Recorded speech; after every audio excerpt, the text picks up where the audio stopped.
at this mess.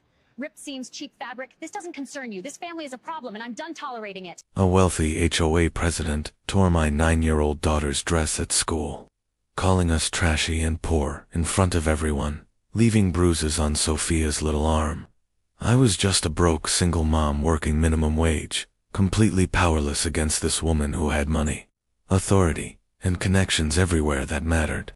And my neighbor, retired Navy SEAL who lost everything, said 5 words that changed our lives forever. She picked the wrong family. Before you watch this full story, please comment below and let me know where you're watching from. Also, hit that like button and subscribe for more incredible true stories. Merry Christmas to everyone reading this. May you always have people in your life who will fight for you. May you find courage. I was in the middle of restocking shelves at the grocery store where I worked when my phone buzzed in my pocket. My manager, Mr. Peterson, frowned at me. We weren't supposed to have our phones out during shifts. But when he saw my daughter's school number flashing on the screen, he gave me a quick nod of understanding. Mrs. Martinez, this is Principal Andrews, from Riverside Elementary. The voice on the other end said, tense and formal. I need you to come to the school immediately. There's been an incident involving Sophia. My heart dropped straight into my stomach. Is she hurt? What happened? Is she okay? She's physically okay, but there's been a serious situation. Please come as soon as you possibly can. I threw off my work apron without even asking permission and ran to my beat-up Honda in the parking lot. My hands were shaking so badly, I could barely get the key in the ignition. Sophia was my everything, my entire world. At 9 years old, she was my miracle baby, born after multiple doctors had told me I'd never be able to have children. Her father had walked out when she was just 2 years old, unable to handle the responsibility of being a parent. It had been just the two of us ever since, struggling to make ends meet, but somehow happy together. The 15-minute drive to Riverside Elementary felt like it took 15 hours. My mind raced through every terrible possibility. A fight with another student. An accident on the playground. Had she been injured during PE class? Sophia was such a gentle soul who loved reading books and drawing pictures. She'd never been in any kind of trouble at school before. I parked haphazardly in the visitor lot and practically ran through the front doors. The school secretary looked up at me with an expression that was both sympathetic and deeply uncomfortable.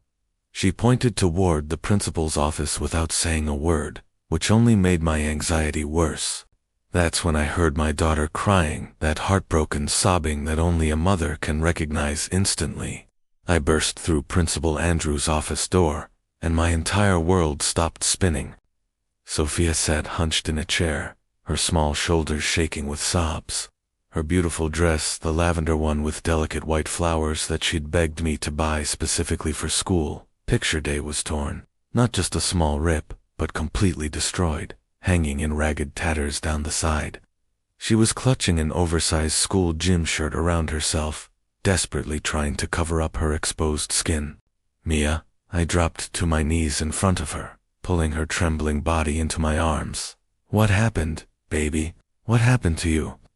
Through her tears and gasping breaths, she couldn't even speak. She just kept crying, her whole body shaking like a leaf. Principal Andrews cleared his throat uncomfortably behind his desk.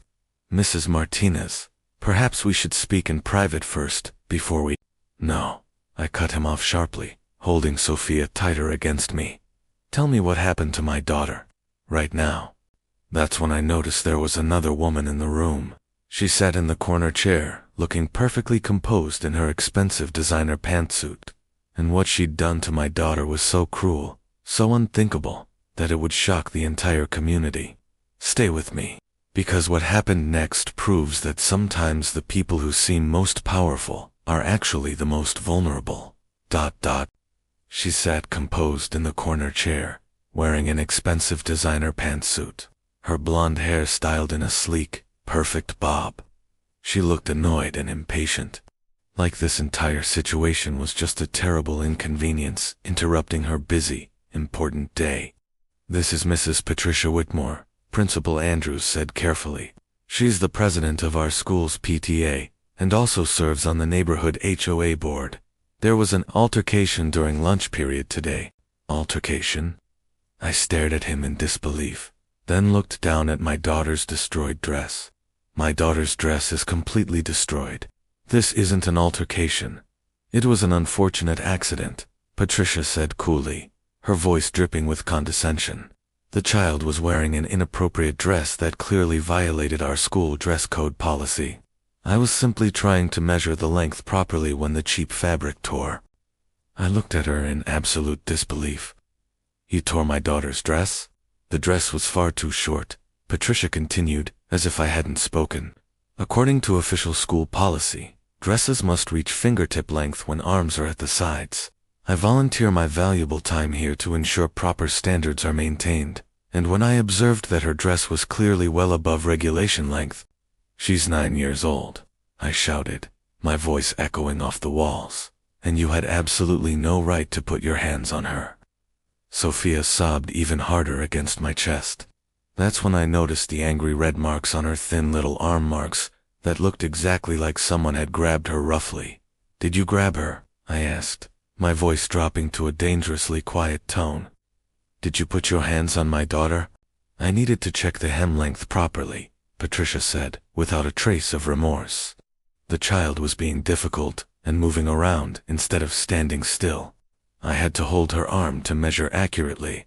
"You grabbed my daughter hard enough to leave bruises," I said slowly, feeling rage building inside me like a volcano. "You physically hurt my 9-year-old child." Principal Andrews held up both hands in a calming gesture. "Mrs. Martinez, please, let me explain what the other students and teachers told us about what happened." He went on to describe how Mrs. Whitmore had approached Sophia during lunch period and demanded she stand up immediately. She had then pulled out an actual measuring tape and begun measuring Sophia's dress in front of the entire cafeteria full of students. When Sophia had tried to move away, clearly embarrassed and uncomfortable, Patricia had grabbed her arm and pulled at the dress to measure it properly. That's when the fabric had torn loudly, exposing my daughter in front of everyone. "She humiliated my daughter in front of the entire cafeteria," I said, looking at Patricia with pure hatred burning in my eyes. "And then she destroyed her clothing. I was simply enforcing important rules," Patricia said without even a hint of remorse or apology. "Rules that keep this school functioning properly. Perhaps if you paid more attention to dress code policies instead of sending your daughter to school in completely inappropriate clothing." "Get out," I said quietly. "Excuse me?" Patricia raised one perfectly sculpted eyebrow. "Get out," I screamed at the top of my lungs. "Before I do something I'll regret." Principal Andrews stood up quickly, clearly alarmed. "Mrs. Whitmore, I think it would be best if you left now. We can discuss this situation later, through proper channels." Patricia stood slowly, smoothing her expensive suit with deliberate, theatrical movements. "I'll be contacting the superintendent about this outburst," she said coldly. "And the HOA board will be thoroughly reviewing your residency in the neighborhood. Mrs. Martinez, we have strict standards, and it's clear you don't meet them." She walked out, her designer heels clicking sharply on the floor like gunshots. Each step felt like a threat. I held Sophia close, stroking her hair and whispering that everything would be okay. But it wasn't okay. Nothing about this nightmare was okay. Principal Andrews explained that several teachers had witnessed what happened. Patricia had been volunteering in the cafeteria when she'd spotted Sophia sitting with her friends. She had walked straight to their table, pulled Sophia up from her seat without asking permission, and begun measuring her dress in front of everyone, while making loud comments about appropriate standards. The other children were laughing at me. Sophia finally whispered, her voice so small and broken, it shattered my heart. They were all pointing and laughing, and she kept saying I looked trashy. She said my mother should know better than to send me to school looking like that. My blood turned to ice in my veins. "She said that she called you trashy." Sophia nodded miserably, fresh tears streaming down her flushed cheeks. "She said poor people don't know how to dress properly. She said we probably got my dress from a thrift store, and that's why it was cheap and too short and fell apart so easily." She was right about the thrift store. and that truth cut me deeper than any knife could have. I had spent 2 hours searching through racks at the Goodwill, looking for the perfect dress because Sophia had been so incredibly excited about school picture day. I'd spent $20. We honestly couldn't afford $20 that should have gone toward groceries because I desperately wanted my daughter to feel beautiful and special. "Mr. Andrews," I said, my voice shaking with barely controlled rage, "what exactly are you going to do about this woman?" He looked deeply uncomfortable, shifting in his chair. "Mrs. Whitmore is a major donor to our school. She personally funded our entire computer lab and the new playground equipment. I can't just she assaulted my daughter," I interrupted flatly. "That's a very strong word, Mrs. Martinez." She grabbed her hard enough to leave visible bruises on her arm. She ripped her clothing. She humiliated her in front of her peers and called her trashy. "What would you call it?" He was silent, unable or unwilling to answer. "I want her banned from this school," I said firmly. "I want a restraining order filed, and I'm calling the police to report this assault." "Mrs. Martinez, let's not be hasty here," he said nervously. "Perhaps if we all just cool down and think rationally about this." Cool down. I felt my voice rising again. My daughter is traumatized. Look at her. Really look at what that woman did. Sophia was still shaking violently, her tear-stained face buried against my shoulder. I could feel her tears soaking through my work shirt, and each sob felt like a stab to my heart. "I'll arrange for Sophia to speak with our school counselor weekly," Principal Andrews offered weekly. "And I'll have a very serious conversation with Mrs. Whitmore about proper boundaries and appropriate behavior." "That's not nearly enough," I said coldly. "It's all I can offer right now, given the circumstances." I stood up, somehow managing to lift Sophia, even though at 9 years old she was getting big. "Then we're leaving, and you'll be hearing from a lawyer." I didn't actually have money for a lawyer. I could barely afford to keep the lights on in our tiny apartment. But I said it anyway, because I needed him to understand that this wasn't over. Not by a long shot. I called in sick to work that day, knowing I'd lose pay we desperately needed. But what happened when I got home, when a stranger knocked on my door that evening, would change everything. Sometimes help comes from the most unexpected places. I called in sick to work, knowing that missing a shift meant losing money we couldn't afford to lose. Sophia cried the entire drive home, her sobs echoing in our small car. When we finally got to our tiny apartment, I helped her change into soft, comfortable pajamas and made her favorite hot chocolate with extra marshmallows. "Am I in trouble, Mommy?" she asked quietly, her voice small and scared. "No, baby," I said firmly, pulling her close. "You did absolutely nothing wrong. Nothing at all. But my dress, forget about the dress, Mia. Dresses can be replaced. You can't be replaced. You're irreplaceable." She was quiet for a long moment, staring down at the red marks still visible on her arm. "Mom, why did that lady hate me so much? How do you explain cruelty to a 9-year-old child? How do you tell your daughter that some people feel powerful and important by making others feel small and worthless?" "She doesn't hate you, sweetheart," I said, though I honestly wasn't sure that was true. "She's just a very mean person who thinks being cruel makes her important and powerful. Is she going to get in trouble for what she did?" "I'm going to make absolutely sure she does," I promised. But even as I said the words, I had no idea how I could possibly keep that promise. I was a single mother barely surviving on minimum wage. Patricia Whitmore lived in the fancy part of our neighborhood, sat on multiple powerful boards, and clearly had money for expensive lawyers who could crush people like me. What could I possibly do against someone with that much wealth and influence? That evening, Sophia refused to eat any dinner. She just kept touching the red marks on her arm and crying quietly. I'd taken dozens of photos of the bruises, documenting everything carefully, but I still felt completely helpless and powerless.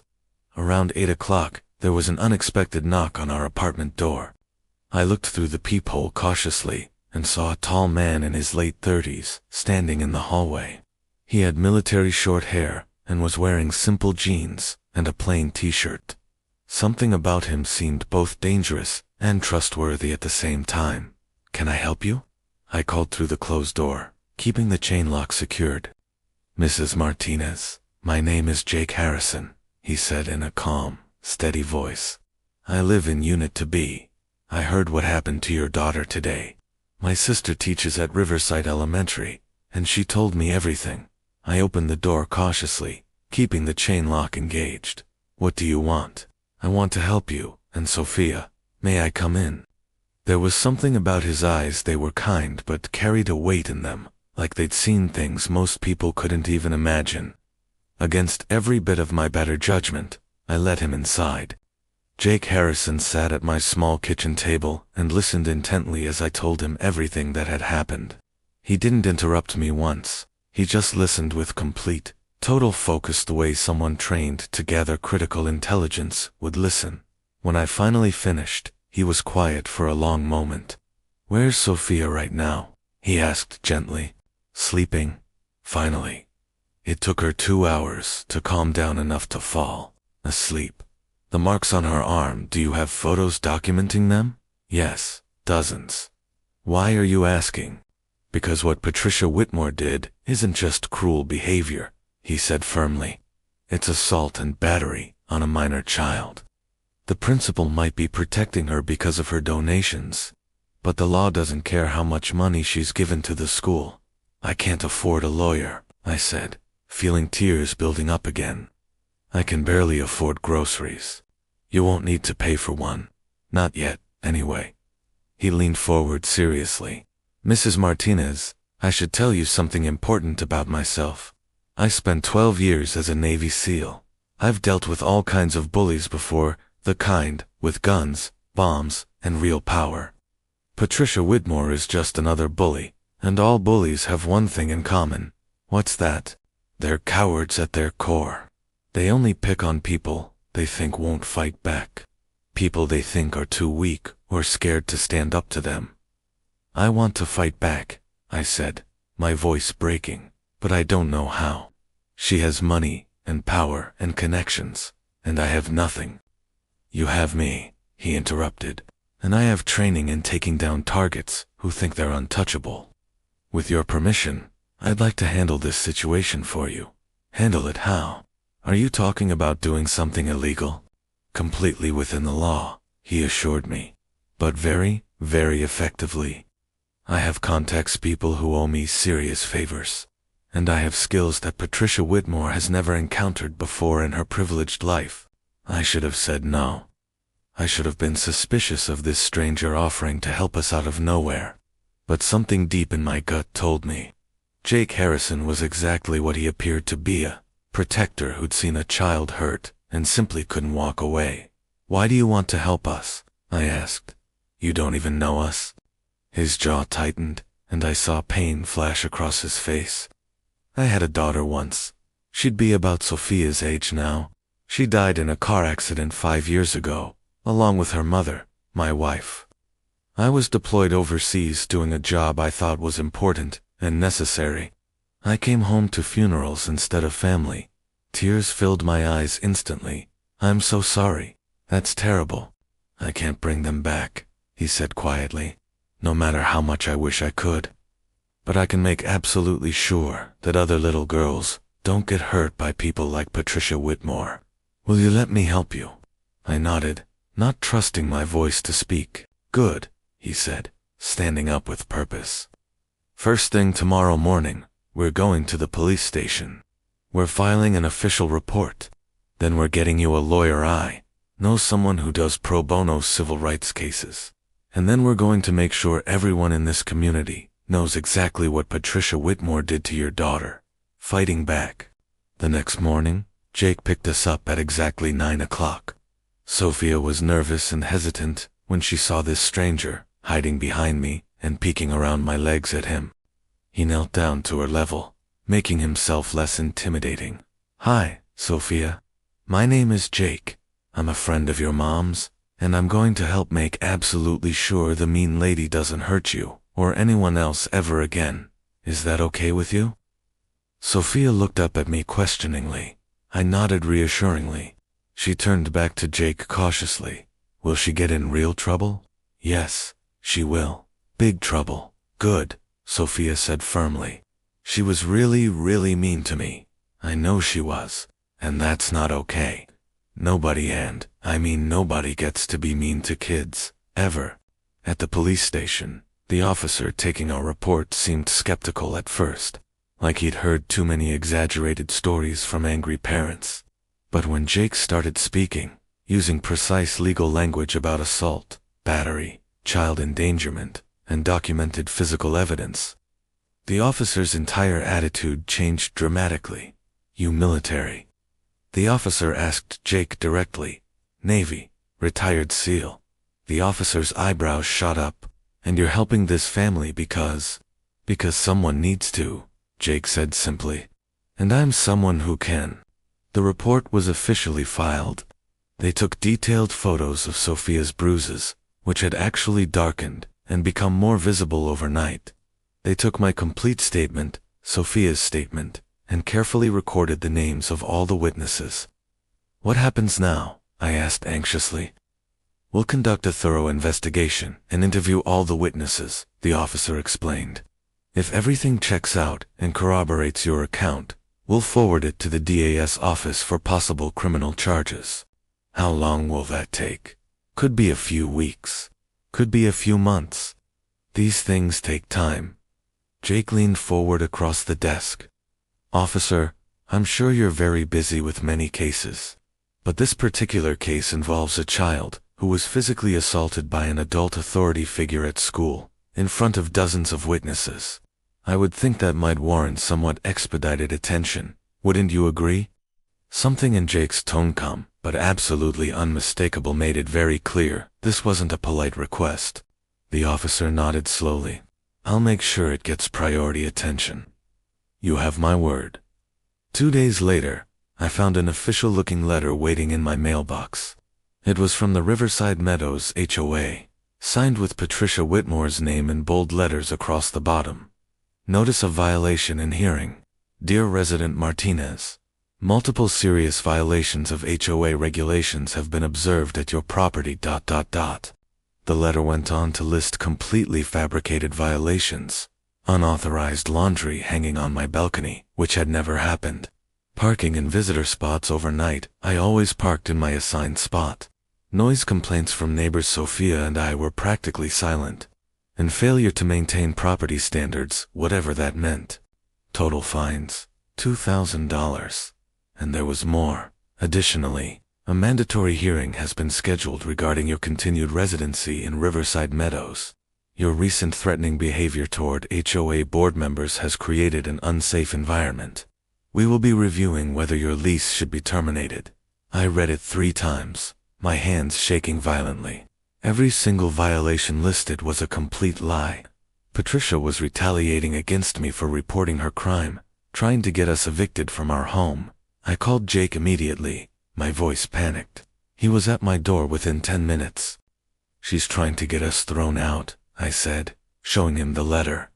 All of these accusations are lies, but what can I do? I can't afford to move. I can't afford anything. Jake read the letter carefully, his expression growing darker with each line.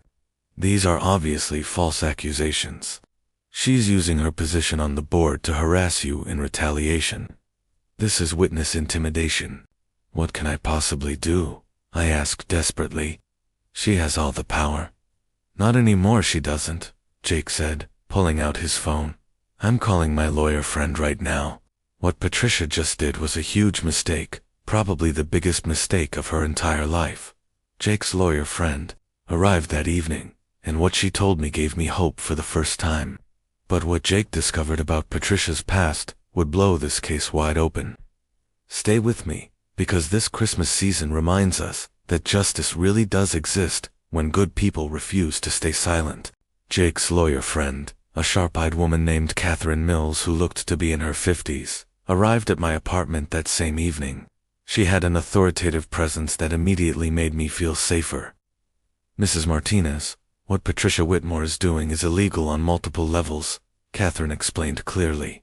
She's retaliating against you for reporting her crime. She's filing completely false accusations. And she's seriously abusing her position on the HOA board. This is textbook harassment and intimidation. Can you stop her? I asked desperately. Please, I can't lose our apartment. I have nowhere else to go. Not only can I stop her, Catherine said with absolute confidence, I can destroy her. But I need your explicit permission to go after her as hard as legally possible. What does that mean exactly? It means filing a major lawsuit. Civil rights violations, assault and battery on your daughter, harassment, defamation, abuse of authority. We're going to bury her in legal actions that she can't make disappear with money. But I can't afford pro bono, Catherine interrupted. Jake called in a favor he's owed for a very long time. She looked at Jake with obvious respect and gratitude. He saved my son's life in Afghanistan. I owe him everything. This case is a very small payment on that enormous debt. I started crying right there. I couldn't help it. I'd been alone for so long, fighting every single battle completely by myself, with no help. Now suddenly, I had real help from people who actually cared. There's more, Jake said seriously. I've been doing some deep research on Patricia Whitmore. She's not just an HOA president and PTA volunteer. She's made an entire career out of this kind of abusive behavior. He spread papers across my small coffee table, printouts of complaints, news articles, social media posts, all documenting years of Patricia's cruelty. She's been kicked off to previous PTA boards for overly aggressive behavior, he explained. She's been sued 3 separate times by neighbors and previous HOAs where she served. There's a clear, documented pattern here of someone who deliberately uses volunteer positions to bully vulnerable people. Why does she keep getting away with it? I asked, stunned. Because she's smart about picking her victims, Jake said grimly. Single mothers, elderly people, immigrants, people who are afraid of authority or don't have resources to fight back. She's a predator who's learned to hide behind rules, regulations, and charitable donations. Catherine nodded agreement. But she made a critical mistake this time. She picked on someone who has a Navy SEAL willing to go to war for them. Jake's expression was calm, but his eyes were hard as steel. I've spent my entire adult life fighting bad guys, truly dangerous people. Patricia Whitmore is just another target. And unlike the ones I've faced overseas, she bleeds paperwork and legal fees instead of bullets. On October 15th, the date of the HOA hearing, I walked into the community center with Jake on one side of me and Catherine on the other. Sophia was staying with Mrs. Chen, our kind elderly neighbor who'd offered to babysit for the evening. The room was set up like a small courtroom, with a long table for the HOA board members and rows of chairs for residents. Patricia sat in the center chair, flanked by 4 other board members, looking confident and in control. About 20 residents filled the audience seats, curious about the drama. Patricia's eyes narrowed dangerously when she saw Jake and Catherine with me. This is a closed HOA hearing, Patricia announced sharply.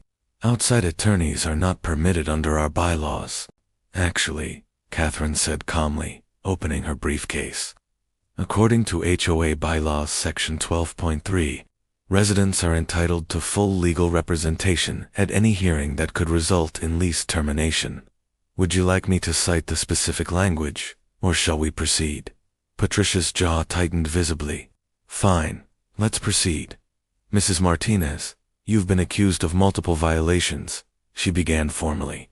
Before we begin, Jake interrupted, standing up. I'd like to introduce evidence that proves these charges are completely false and retaliatory in nature. He placed a thick folder on the table in front of the board. This contains time-stamped photos from Mrs. Martinez's phone, showing her balcony over the past 3 months. No laundry visible in any of them. This contains parking logs from building security, showing Mrs. Martinez's vehicle in her assigned spot every single night for the past 6 months. This contains signed statements from neighbors on all sides of her apartment stating they've never heard any excessive noise whatsoever. Patricia's face turned red. Who are you exactly? I'm a concerned neighbor and a witness to your ongoing harassment campaign against this family. This is completely ridiculous, Patricia sputtered. I have the legal right to enforce HOA regulations. You have no right whatsoever to fabricate violations, as retaliation for a police report being filed against you, Catherine said firmly. What you're doing is illegal witness intimidation. I've already filed a formal complaint with the district attorney's office. The other board members shifted uncomfortably in their seats, exchanging worried glances. One of them, an older man with gray hair, spoke up hesitantly. Patricia, are these accusations actually fabricated?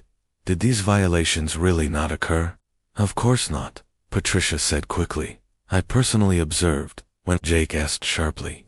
Please provide specific dates and times for each alleged violation you claim to have personally observed. Patricia opened her mouth, then closed it again. She couldn't provide dates because the violations had never actually happened. Furthermore, Catherine continued, I'm formally serving you with notice of a civil lawsuit on behalf of Mrs. Martinez and her daughter Sophia. You're being sued for assault and battery, child endangerment, defamation, harassment, and abuse of authority.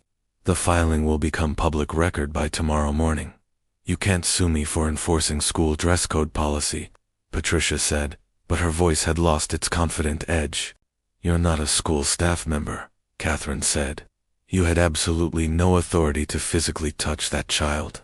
You assaulted a 9-year-old girl in front of numerous witnesses, causing physical injuries and severe emotional trauma. The police report has been officially filed. The DA's office is actively reviewing charges, and you've now seriously compounded your legal problems by attempting to retaliate against the victim's family. The room was completely silent. Every person there was staring at Patricia in shock. I think this hearing should be postponed immediately, the older board member said firmly. Patricia, you need to recuse yourself from this matter, given the pending lawsuit. I will not. Patricia, the board member's voice turned hard. Recuse yourself right now, or I'll call for a vote to remove you from the board entirely. Over the next week, everything rapidly unraveled for Patricia Whitmore. The local newspaper picked up the story. An PTA volunteer accused of assaulting student over dress length made the front page. Then other parents started coming forward with their own horrifying stories about Patricia. She had humiliated a young girl for wearing a hijab, saying it wasn't appropriate American dress. She had made a boy with diabetes cry by confiscating his emergency juice box and calling him undisciplined. She had told a child with a speech impediment that he was too stupid to participate in the school spelling bee. The stories kept coming, years and years of cruelty, carefully hidden behind a smile and generous donations. The DA's office filed criminal charges, assault and battery, child endangerment, and criminal harassment. Patricia's expensive lawyer tried desperately to get them dismissed, but the evidence was overwhelming. Multiple eyewitnesses, photos of Sophia's bruises, security camera footage from the cafeteria showing the entire incident. The school board held an emergency meeting and banned Patricia from all school grounds permanently. The PTA removed her from membership. The HOA board voted unanimously to remove her as president. But Jake wasn't done digging. There's something else, he told me one evening.